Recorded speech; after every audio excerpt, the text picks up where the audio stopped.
Au moment où toutes les diasporas du monde sont en train de s'organiser et apportent beaucoup à leur pays, sont sollicités, on crée d'ailleurs des ministères. Au moment où d'autres pays sont en train de s'opposer à Donald Trump et même à la politique d'immigration dans certains pays, on voit souvent un parti de l'opposition soutenir plutôt les actes du régime qui tentent toujours à faire la chasse à la diaspora, aux anglophones, aux contestataires.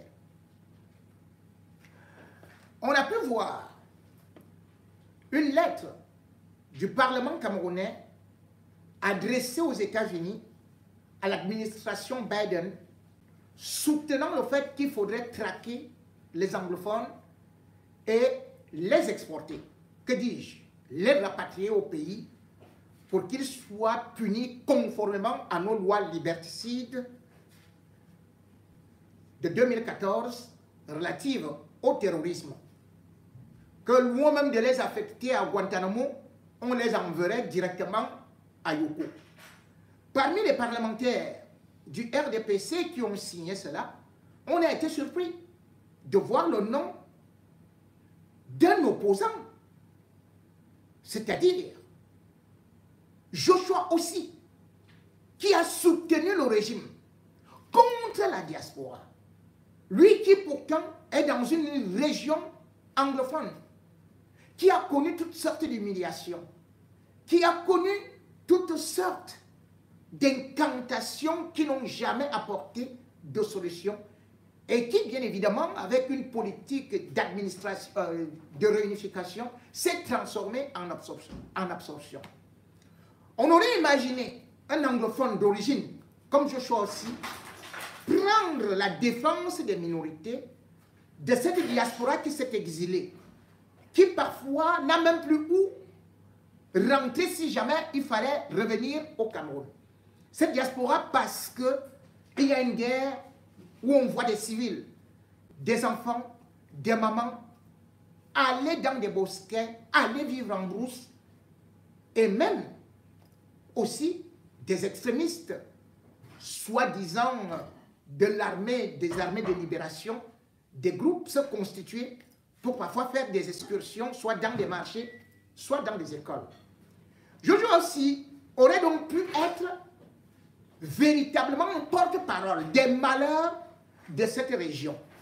Mais bien au contraire, il préfère plutôt jouer toujours contre l'opposition qui pourtant demande le règlement pacifique de ce conflit.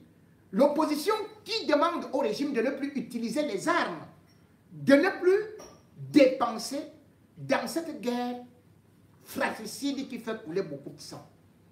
Je suis aussi, est donc celui-là qui, souvent, au moment où on a besoin de lui, pour l'opposition, cherche toujours une voie pour se dérober. Alors que nous sommes à la fin des inscriptions des listes électorales, ceci ne semble pas préoccuper Joshua aussi, qui d'ailleurs, faut-il le dire, contrairement aux autres opposants qui demandent dans tous les pays africains la publication des listes électorales ou encore la modification du code électoral, Joshua aussi, lui, il n'a rien à faire. Il préfère plutôt préparer calmement son poste de président à vie du SDF, puisque lui, ayant beaucoup d'argent et ne voulant pas qu'il y ait le moindre concurrent.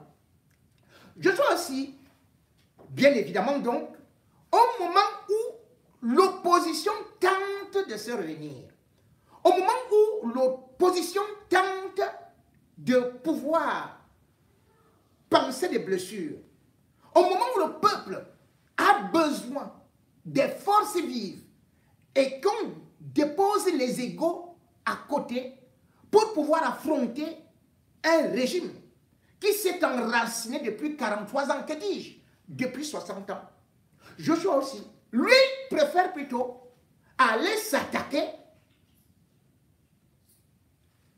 à ses coéquipiers, voire collègues de l'opposition. Pourquoi j'ai parlé de coéquipiers? Parce qu'au SDF, il y a eu des vagues de licenciements, appelons ça comme ça, parce qu'il s'agit des exclusions.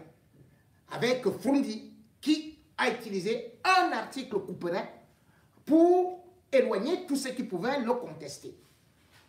Bien évidemment, beaucoup ont aussi pris la voie de la démission pour aller dans d'autres formations politiques.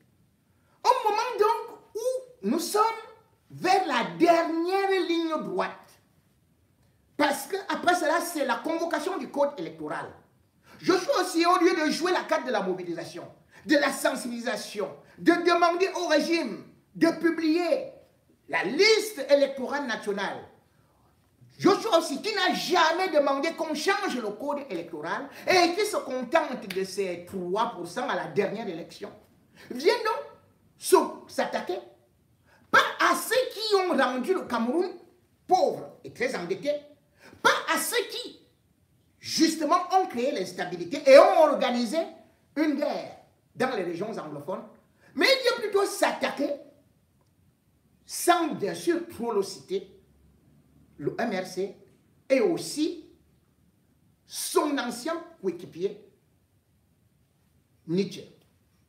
Le député Nietzsche, bien évidemment, a été accusé dans la vidéo que je vais vous faire regarder, où Joshua aussi fait quand même des affirmations, que dis-je, des accusations très très graves. Et reprend le vocabulaire fascistoïde du régime qui préfère toujours présenter les autres comme des tribalistes.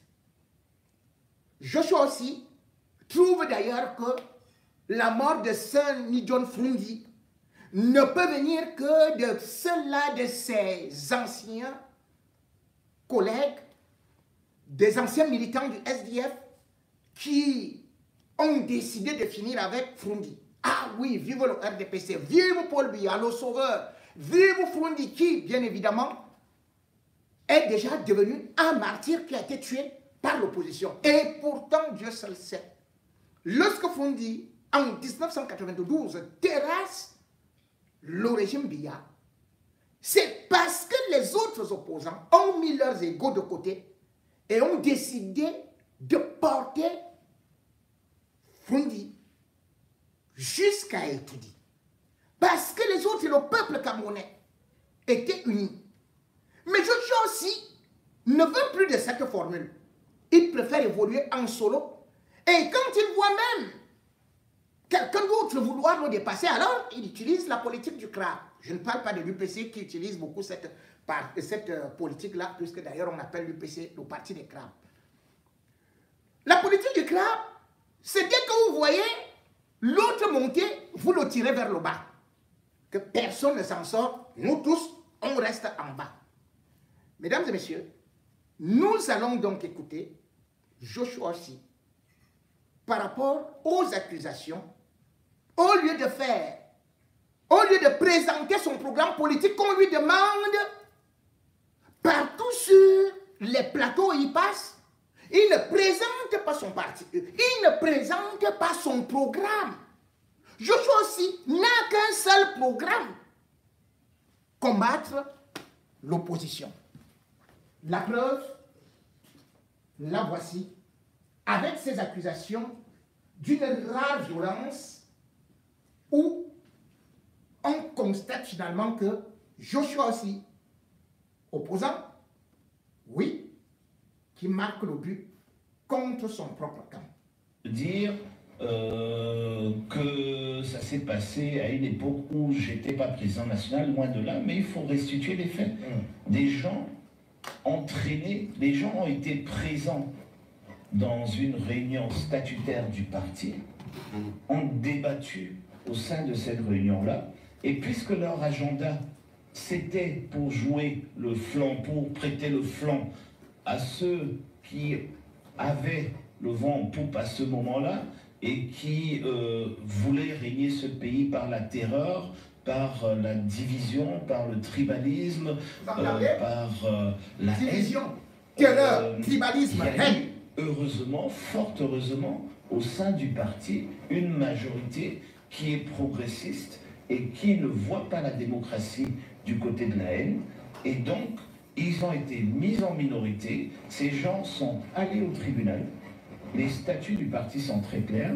Quand vous prenez une instance du parti au tribunal, vous allez traîner une instance du parti au tribunal, vous n'êtes plus membre du parti. Parce que les problèmes du parti, nous avons des mécanismes internes de recours pour pouvoir y arriver. Mais il n'y a aucun recours possible, M. Moto, aucun recours possible au sein de notre institution démocratique, le SDF, et je crois que c'est le cas dans pratiquement tous les partis politiques, il n'y a aucun recours sur un vote.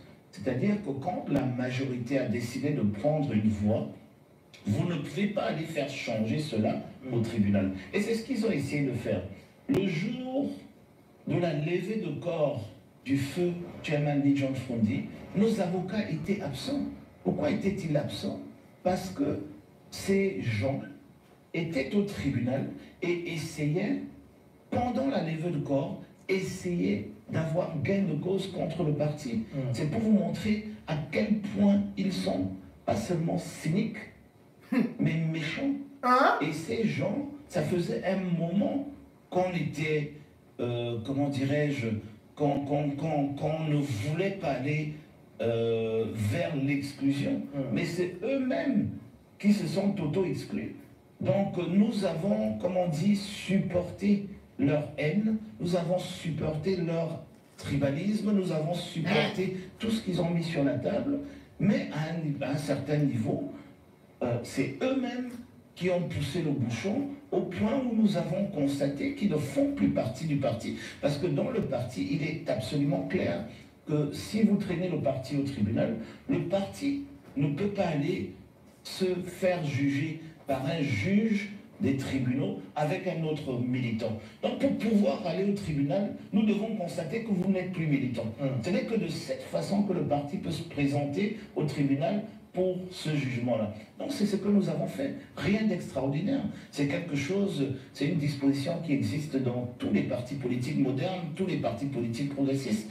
Et donc nous avons fait cela. Mais surtout, M. Moto, ce que j'aimerais dire, et là j'aimerais saluer la mémoire du feu Lee John Frondi, parce qu'il nous a inculqué quelque chose, et d'ailleurs il l'a fait avec ces gens, c'est que vous ne pouvez pas prétendre de vouloir gouverner le Cameroun dans les arrangements. Si vous voulez gouverner le Cameroun, vous devez démontrer que la discipline règne, vous devez démontrer que vous êtes impartial, et vous devez démontrer que vous savez prendre des décisions difficiles et lourdes quand elles s'imposent. Et c'est la meilleure mesure pour montrer que le SDF est prêt à gouverner ce pays, c'est de regarder comment le SDF traite ces cas de discipline interne.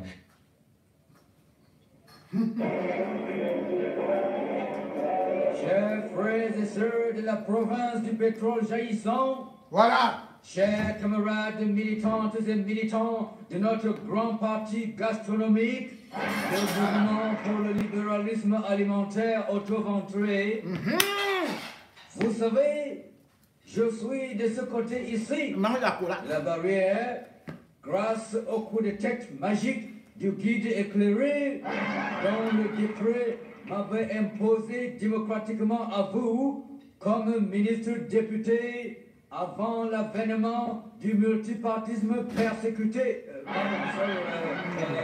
précipité. Alors, quoique malgré tout, le camarade militant de dernière minute que je suis est très très heureux d'être ici parmi vous aujourd'hui. Voilà. Je vous rappelle que nous sommes du côté ici et vous toujours du côté là-bas, toujours pour cette raison qu'il n'y a pas assez de place pour tout le monde du côté ici. Mes frères et sœurs, nos détracteurs de l'opposition, envieux et jaloux de notre place, Ils disent que notre grand parti gastronomique a confisqué tout le patrimoine de la République pour lui tout seul. Mais qui ignore le dicton qui dit que la terre appartient aux premiers occupants? Et on n'est jamais mieux servi que par soi-même, pardi. Ces aventuriers de l'opposition, sans foi ni loi, prétendent que notre parti est parti partout encourager la solidarité du ventre et non la solidarité des idées. Mais ces petits frustrés-là sont vraiment rigolos. Quoi de plus normal pour un parti gastronomique, puisque nous autres considérons la République comme une vaste mangeoire. Et puis même, parmi eux, ceux qui bavardent trop aujourd'hui, disaient hier, perchés sur la mangeoire, que la bouche qui mange ne parle pas. D'ailleurs, je puis vous assurer, encore la cola, braves camarades militantes et militants, que je suis et demeure le meilleur représentant de notre tribu à la grande boustifaille du tarot, du gâteau national. Car, n'est-ce pas que, quand moi, votre digne fils, je bouffe, ça entre directement dans votre panse? N'oubliez pas, c'est la réalité. Moi, je suis pour le libéralisme alimentaire auto-ventré et j'en suis fier. Je me souviens, un ancien chef d'État nègre, agrégé de grammaire de son État, a dit qu'il danse dont il est. Eh bien, en bon nègre vrai de Dieu, moi je dirais même mieux. hein?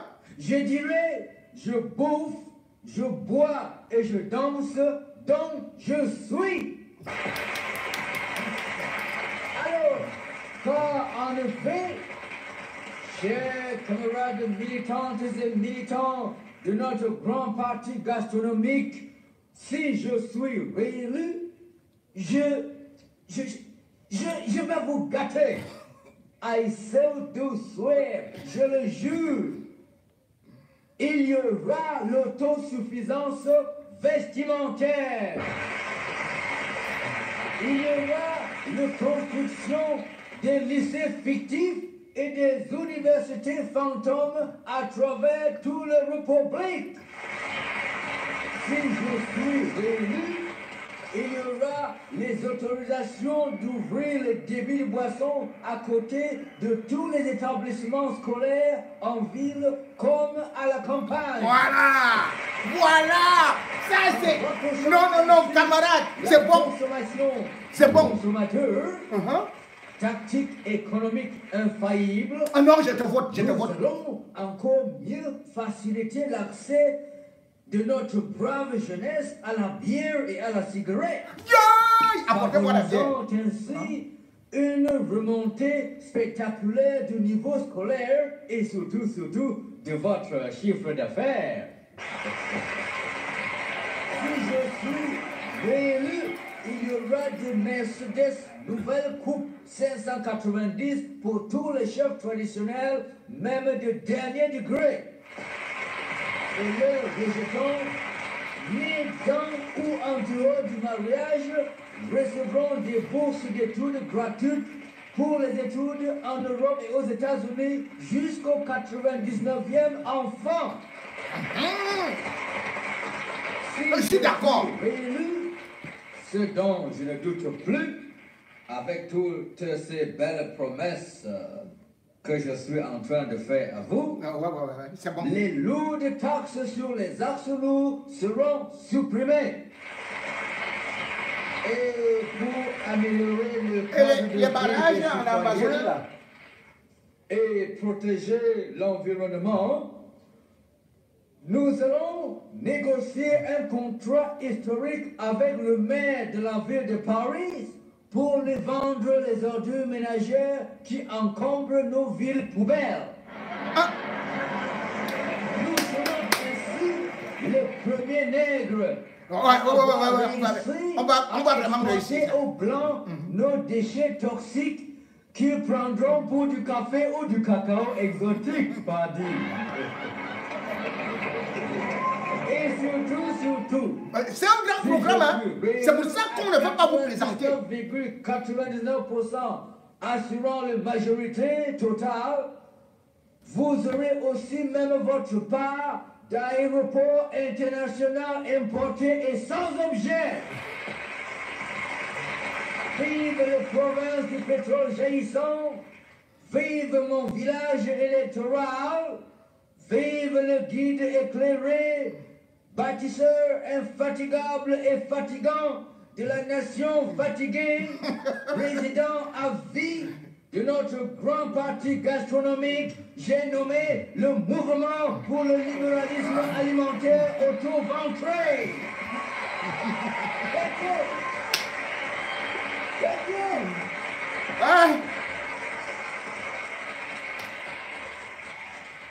Vous avez donc suivi le discours de ceux qui n'ont pas de programme ou qui ont plutôt un programme qu'ils vont vous présenter contre l'opposition.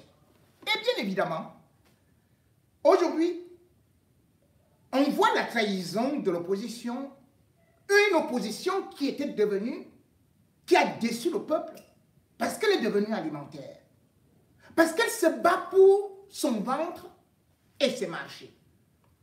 Une opposition qui a fini par décourager le peuple, parce qu'incapable de se sacrifier, a préféré plutôt se compromettre avec le régime.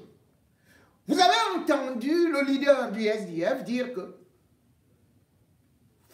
ni John Fundi n'a jamais eu à se compromettre, n'a jamais eu à négocier avec le régime.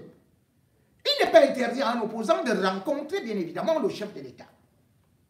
Mais ce qu'on a vu après, et comment est-ce qu'on a vu, comment est-ce que le SDF a changé, et bien sûr, le peuple a été déçu.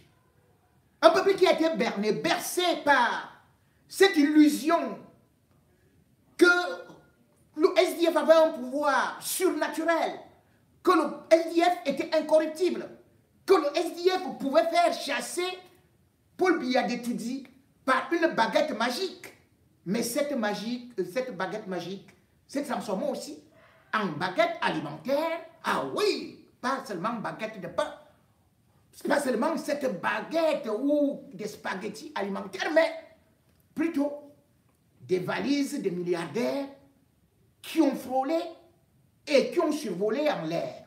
C'est ça qui a donc mis le SDF à terre. Et le SDF ne parvient pas à se débarrasser de ce passé héréditaire qui aujourd'hui est nuisible à son image et est pratiquement à l'opposé du Parti populaire qu'il était. Le SDF prit la main dans le sac.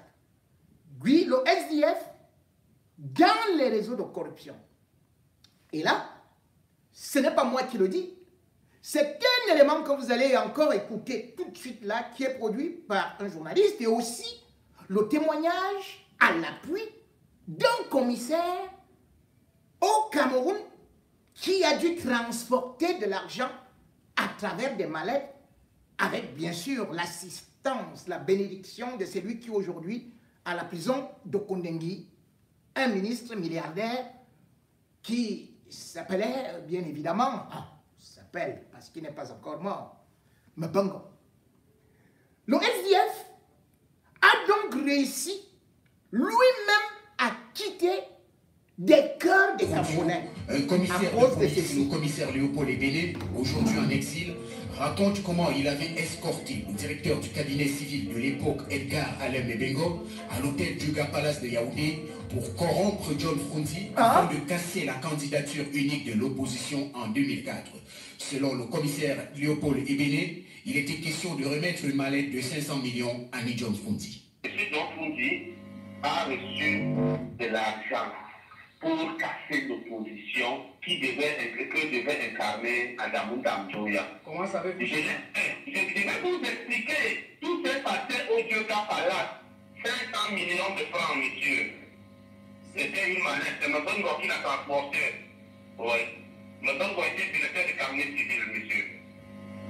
Monsieur Diofundi, j'en sais assez de lui. Et surtout à la veille de l'élection présidentielle de 2004, où je travaillais à la division provinciale de la police judiciaire du centre. Je travaillais sous le commandement du commissaire principal Djomo Irénée, le peu décédé, père son âme. M. Diofundi a reçu de l'argent pour casser l'opposition qui devait incarner Adamou Damjoya. Comment savez-vous? Je vais vous expliquer. Tout s'est passé au Dioga Palace, où M. Mbongo, à l'époque directeur du cabinet civil, je ne sais comment ça s'est passé, j'ai été surpris, moi, à la division, jeune commissaire enthousiaste, de faire partie de la délégation qui devait aller au Dioga Palace avec le provincial de la Sûreté nationale, John Bolis. John Bolis, nous sommes allés à la veille parce qu'il fallait qu'il déclare officiellement sa candidature. C'était net qu'il fallait déclarer sa candidature pour casser la candidature unique. Nous sommes allés donc au Dioga Palace. Et mon rôle, et le lendemain matin, à la première heure, je suis arrivé à l'heure indiquée. Et il y avait une espèce de Dunguru qui m'attendait à l'entrée de Dioga, qui m'a conduit. Il m'a reçu dans un espace en tapis rouge, là, et le premier étage. 500 millions de francs, monsieur. 500. C'était une manette, c'est M. Bongo qui l'a transporté. Mesdames et messieurs, vous avez donc suivi, ce n'est plus que quelqu'un a inventé une histoire, ce n'est plus que c'est une histoire ramassée dans les poubelles, c'est plutôt malheureusement ce que notre opposition, lorsque elle fait semblant de se battre pour le peuple, finit par décevoir ce peuple. Mais le problème justement aujourd'hui, c'est que cette opposition a souvent des gens qui parfois manquent de personnalité, des gens qui parfois manquent de quoi manger. Peut-on être opposant lorsque pertinemment on sait qu'on ne peut pas bien évidemment assumer ne serait-ce que la survie? C'est ça qui est souvent très grave pour notre opposition. Notre opposition est malheureusement celle-là qui est remplie des individus qui ont trop faim. Des individus qui sont prêts à trahir le peuple pour ne serait-ce que 1 million, 2 millions de francs. Des individus qui racontent au peuple comment est-ce qu'ils vont les libérer, mais qui en fait se positionnent uniquement pour draguer le régime en place en se rendant utile, en se rendant populaire et en bénéficiant de la naïveté du peuple.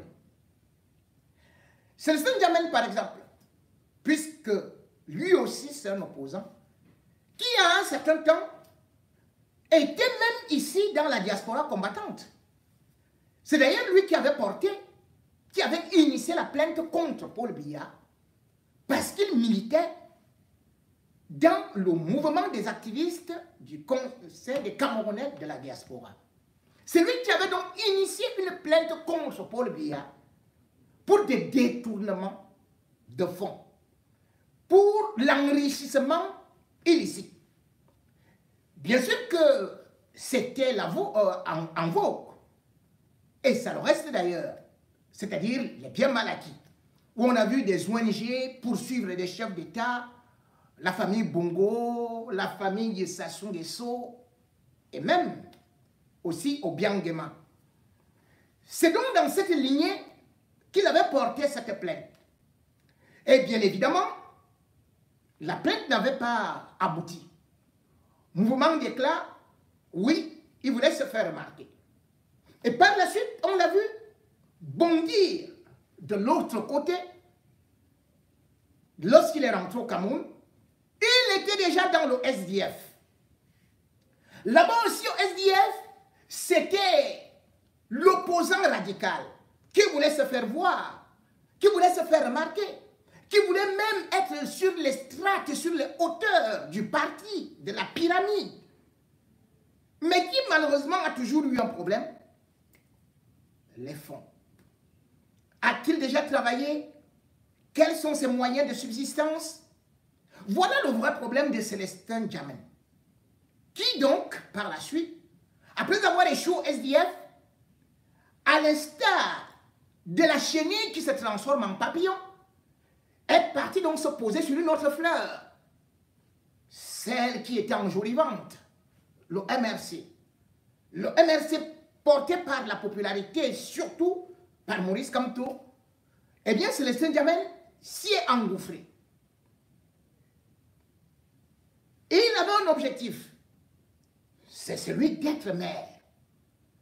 Mais malheureusement, après son emprisonnement, avec bien évidemment Kamto, sans oublier les Albert Zongan, les Pende Koka, les Paul Éric Kingé et même Valsero, et aussi la femme du peuple, la dame du peuple, eh bien, Célestin Djamène avait un dernier espoir, ou son seul espoir, le rêve absolu de sa vie, c'était de devenir maire.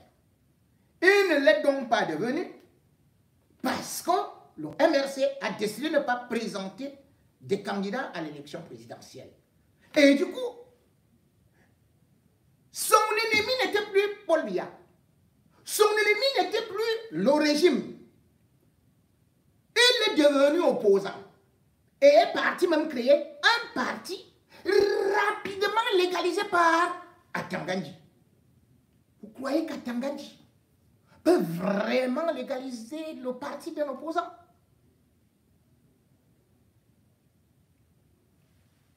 Djamène a donc donné un nom pas possible à son parti politique. Ma part, bien évidemment, ça nous montrait déjà aussi un autre qui lui aussi était dans la diaspora, Jean de Dieu Momo, avec Bandakani, qui eux aussi ils avaient créé le G20, oh bien, G20, voilà. Mais en réalité, c'était le parti des affamés, ils voulaient manger un peu. Et finalement, Momo est entré dans le gouvernement. Donc, Djamène lui aussi, il a veut utiliser le même raccourci. Son parti à part, qui, faut-il le dire, doit compter peut-être, à part lui, peut-être quelques conducteurs de Benskin, et peut-être une tante qui ne savait pas ce qu'elle faisait là, mais on n'a même pas vu les membres de sa famille pour sa déclaration de candidature à l'élection présidentielle de 2025.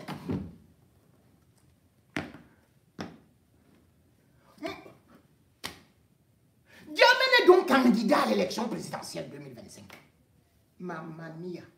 Comment va-t-il faire? Une salle où il ne parvient pas à mettre 20 militants. Et il compte être élu par des Camerounais. Si déjà votre propre famille ne vous suit pas, comment vous allez faire? Et puis la question qu'il faudrait poser à Djamène, comment fera-t-il pour payer la caution? La caution d'une élection, c'est 30 millions. Aidant. Le même Djamène est celui qui passe sur toutes les chaînes de télévision pour donner des leçons à Maurice Kamto qu'il ne sera pas candidat à l'élection présidentielle parce qu'il n'a pas des élus. Dites-moi, à participer à quelle élection? Ils ont combien? Non. Djamène a combien d'élus? Je ne sais pas si le chien qui rôdait devant la salle là, si c'est le chien là qui est son militant, hein, il y avait aussi un canard qui est venu passer là. Nous croyons aussi que c'est un militant à part. Nous avons aussi vu sur sa cour 2 poules. Mais les poules là ne sont pas venues à la réunion d'Injamin. Les a-t-il déjà mangés dans la sauce d'arachide avec du riz? Parce que la famine là va tuer N'Djamena. Mais bon, passons. Mais pour la veste là même, qui a donné la veste à N'Djamena? Nous on connaît les dernières vestes de N'Djamena qui datent des années 2007. Mais la veste qu'il avait là, il a pris l'argent où? Pour aller acheter la veste là. Où on n'avait même pas encore enlevé l'étiquette.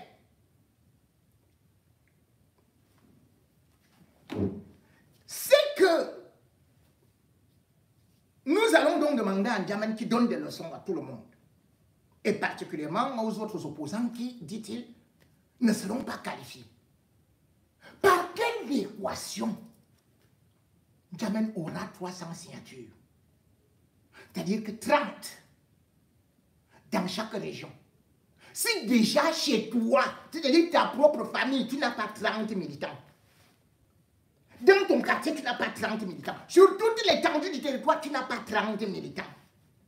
Comment tu fais pour avoir 30 signatures à Douala, 30, enfin, au littoral, 30 signatures à l'ouest, 30 signatures. Je ne sais même pas la dernière fois qu'il est parti à l'ouest parce que il n'a pas l'argent de transport pour arriver là-bas. Je ne sais même plus s'il connaît la maison de ses parents parce que la maison de ses parents, là, il semble qu'elle est même aussi comme la mienne que Amoubeling avait montré là. Lui aussi l'avait oublié, ou bien la chaussure sur la tombe de qui, je ne sais pas, ou de son grand-père ou de quoi là, avec le caleçon et quoi, on ne sait pas. Donc Atangandi a récupéré tout ça. Comment il fera? Il trouvera l'argent où? Vous comprenez donc que nous sommes actuellement dans la distraction. Avec ces opposants qui sont envoyés par le gouvernement, le RDPC, pour venir nous mettre dans la distraction.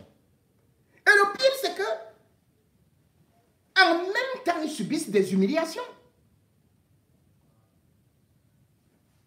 A-t-il payé la salle? Et même quand N'Djamena part manger quelque part, quand il va manger quelque part, ça part. Est-ce qu'il parvient même à payer? Est-ce qu'il a même une carte bancaire?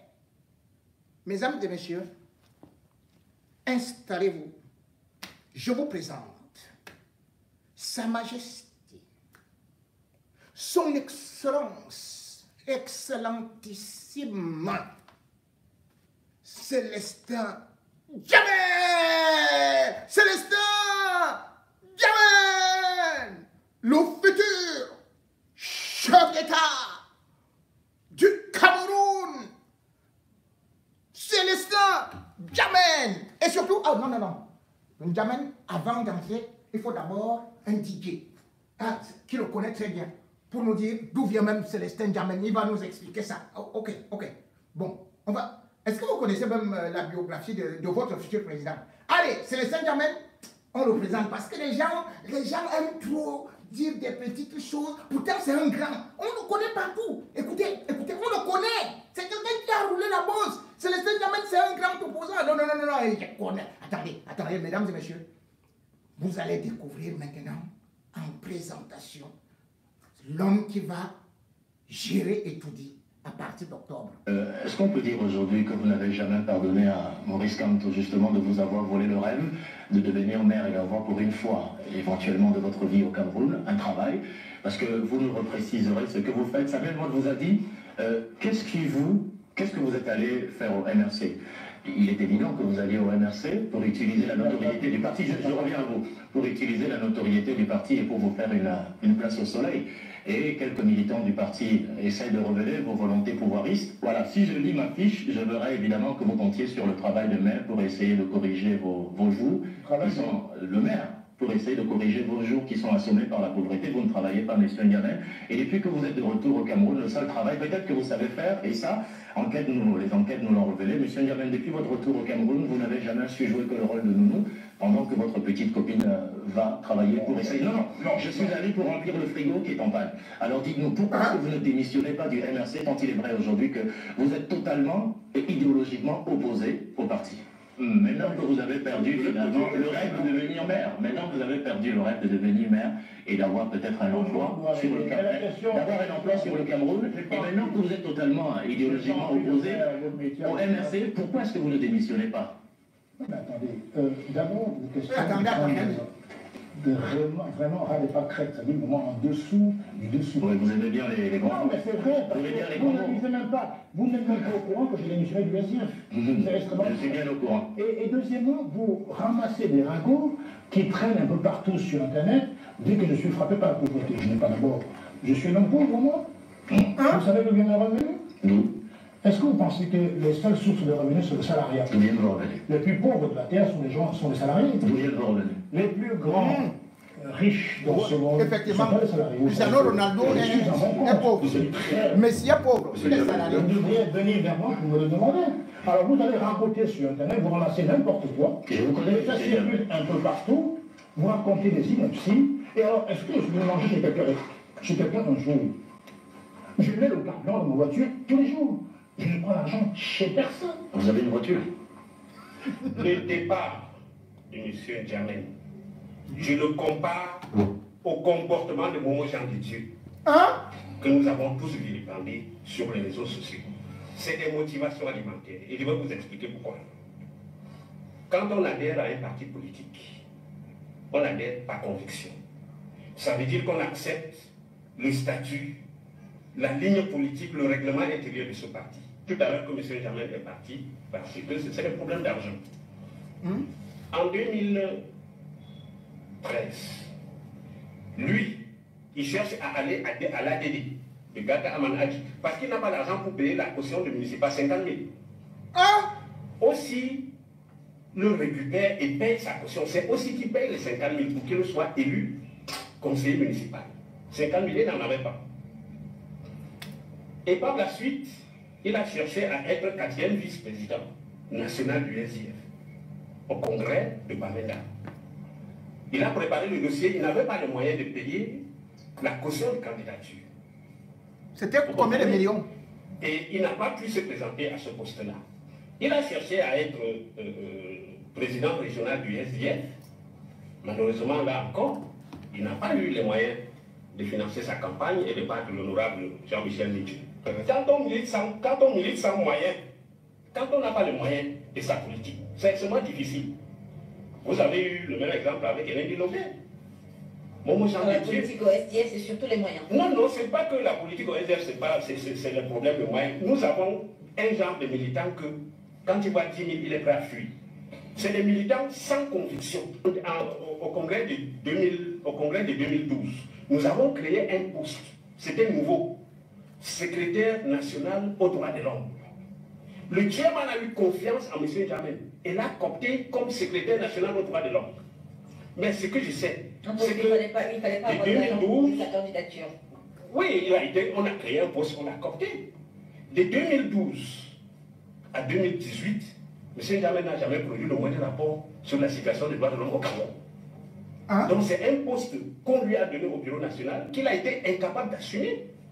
Je pense que votre démission du SDF est tout simplement motivée. Vous faites de l'opportunisme comme moi j'en ai dit. C'est-à-dire, vous cherchez là où il y a l'argent, vous courez. Aujourd'hui, c'est de l'argent. Parce que même au jour d'aujourd'hui, vous ne pouvez pas justifier d'un emploi qui vous rapporte 100 000 francs le mois. Merci, vous permet de financer vos activités.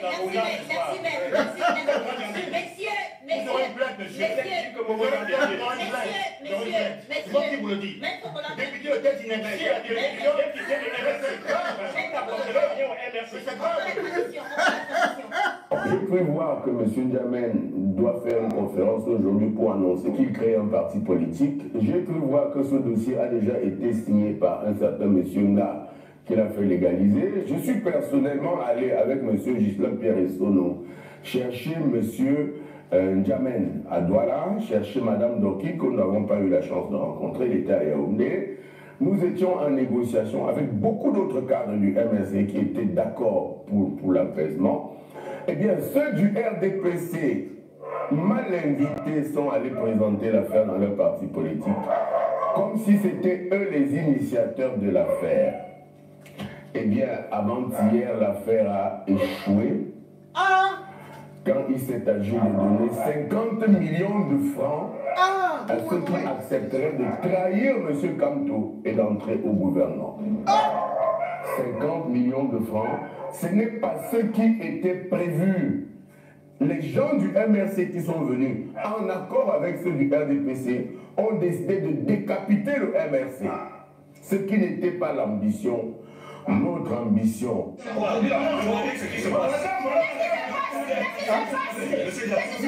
Jamais n'a pas payé la nourriture. Non, dévise les caméras. Le président.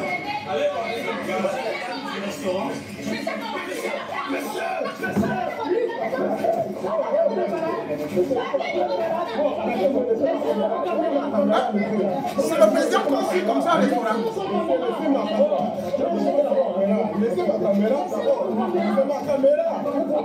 Je suis ouvert à tous ceux qui veulent construire un meilleur avenir pour le Cameroun. Qu'il s'agisse du MRC, du SIM, du PCRN et même du RDPC. Pourquoi je dis ça? Il y a des frondeurs, même au sein du RDPC, qui ne sont pas contents du tout aujourd'hui du bilan de leur parti. Il y a des gens conscients au RDPC. Mais quelle est la boussole qui doit nous guider? C'est d'abord rompre avec les pratiques d'aujourd'hui. Les patriotes, ils sont dans tous les partis politiques. Moi, je n'ai rien contre un parti en particulier, c'est-à-dire que moi, je commande, je critique, je dénonce des actes qui sont compromettants pour notre avenir. Si nous devons cheminer ensemble pour un avenir meilleur, pour une politique harmonieuse, et qu'il y a des francs-tireurs derrière qui tirent la corde en arrière, mais je dois les dénoncer. De la même manière que j'ai dénoncé le RDPC à vouloir à l'époque mettre les urnes dans les chefferies, vous vous rappelez, dans les casernes, je dénonce des gens qui veulent être investis mais qui boycottent. Ce n'est pas très cohérent, je veux dire. Donc en vérité, ce qui compte pour nous, c'est l'harmonie, la cohérence. Où est-ce que nous voulons aller? Avec qui nous voulons faire alliance et sur quelle base? Quand on veut faire alliance, il y a une plateforme, ce qu'on appelle une plateforme. C'est-à-dire qu'on est d'accord sur quoi? Parce que alliance, pendant la campagne, c'est une chose. Mais une fois que vous serez au pouvoir, vous allez gouverner sur quelle base? Quelle est la politique que vous mettrez en place une fois que vous aurez la confiance des Camerounais? Donc, ça demande qu'on s'essaye, qu'on débatte, qu'on apporte nos idées et qu'on crée un cahier de charge, une plateforme politique de gouvernement. Il y a eu à l'époque, en France, en 1944, le général de Gaulle s'est allié avec les communistes, qui n'étaient pas de son bord politique, parce qu'il fallait refaire l'économie française. Il fallait rompre avec l'Allemagne, qui avait encore, plus ou moins, qui était encore des menaces pour la France. Donc, ils se sont mis ensemble, les communistes, les patriotistes, les patriotes, les nationalistes, pour former le premier gouvernement français d'après-guerre. Quand le pays est en danger, on se met ensemble, quelles que soient nos divergences et nos catégories. C'est de ça qu'il s'agit. Il s'agit de sauver un bateau à la dérive. Et pour sauver un bateau à la dérive, on ne regarde pas la couleur des yeux, la couleur de la peau ou la couleur politique. On regarde qu'est-ce qui est utile pour sauver le Cameroun aujourd'hui, à l'instant où on parle. Donc, votre question, Kevin, elle est très claire, mais j'espère que ma réponse l'est aussi, parce qu'en vérité, il faut miser sur ce que nous avons en commun, pas sur ce qui nous divise. Forcément, même les enfants d'une même famille, d'une même mère ont des divergences de vues. Ils n'ont pas des convergences sur tous les sujets. Nous, c'est pareil dans les partis politiques. Je peux être sur un des sujets contre le SIM, contre le PCRN, mais qu'est-ce qui importe? Qu'est-ce qui nous transcende? Qu'est-ce qui fait de nous qu'on soit Camerounais patriotes? Mais c'est les idées qu'on met sur la table pour faire émerger notre pays. Et c'est ça qui compte pour moi. Ce n'est pas la petite ramification sectaire, tribale ou je ne sais pas, partisane. Non. Dans l'état actuel où se trouve le Cameroun, et bien, je crois qu'il y a... Jamais président de la coalition. On sacrifie aux intérêts personnels. On regarde ce qui est plus haut, plus grand et plus fort que nous. Bon, c'est bien. Vous avez donc vu le retour en force de Célestin Djamène. Bien évidemment, le discours peut être rassembleur. Le discours peut paraître très beau comme quelqu'un qui est arrivé à maturité. Mais n'est-ce pas ce Djamène qui, durant tous ces derniers temps, a eu à saccager et à dénigrer ses propres collègues de l'opposition? Comment peut-il découvrir aujourd'hui, et seulement aujourd'hui, que le Cameroun nécessite actuellement une fusion, une union sacrée, quelles que soient les couleurs? Monsieur Djamène, bien évidemment, a utilisé aussi une expression où il parlait de parti tribal. Et justement, concernant le tribalisme, peut-on donc voir, puisqu'on disait que le MRC est un parti tribal, est-ce qu'aujourd'hui, M. Djamène, qui est aussi Bamileke, peut venir organiser un meeting à Paris? Est-ce que Djamène, qui est Bamileke, peut même réunir 100 Bamileke de son village? Est-ce que Djamène peut sortir dans la rue et les Bamileke sortent? Quand on a donc recruté Djamène, c'était dans la même optique comme les Momo pour venir dénigrer l'homme Bamileke, parce que le régime du RDPC, à chaque élection, n'a jamais fonctionné par la présentation des bilans, mais plutôt par la présentation de l'opposition comme étant tout simplement des entités tribales. Mais cette fois-ci, Paul Biya et son régime sont tombés dans leur propre piège, puisque ce sont les Ekambeti, les poules plus précisément, qui se retournent contre Biya, à l'instar du professeur Abba.